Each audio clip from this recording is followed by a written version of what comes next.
good morning! Welcome to Colombo! Alam mo ba kung saan ako ngayon? Dito sa likod ko, kung makikita mo, nandito ngayon ang The Red Moss. Guys, dito sa sa Red Moss, ang harap niya, parang divisoria lang ba?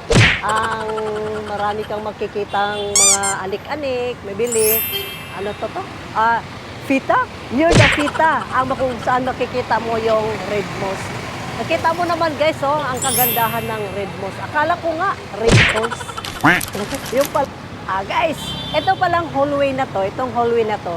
Ito yung tinatawag nila na Pita Market. Ano ba yan? Pita Market? Oh my God! Parang naisip ko kasi, gutom na kasi ako guys, parang naisip ko yung pita ba? Pita ba na biskuit ba? Tapos ginawa, pero Pita Market to guys. Kung saan, yun nga, dyan mo makikita ang kanilang Red Moss. Yan. So our second stop ay Gangari Temple. Tama ba? Comment below kung tama ba yung pinagsasabi ng Balo.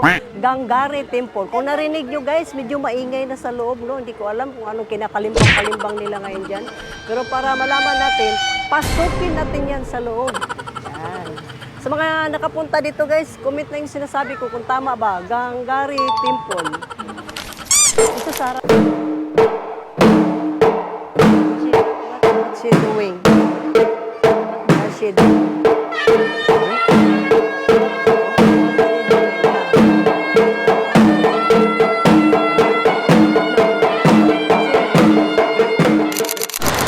Okay, touchdown in One Galley Phase Mall.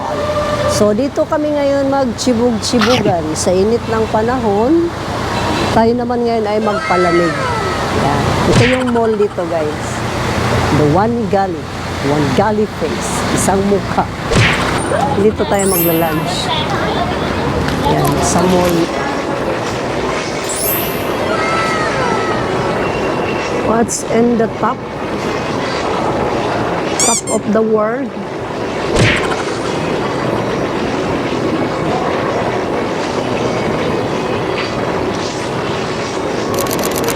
Hindi pa pala ako matapos mag-explain sa biryani guys. Kung nakikita nyo naman, meron siyang mga sauce, no?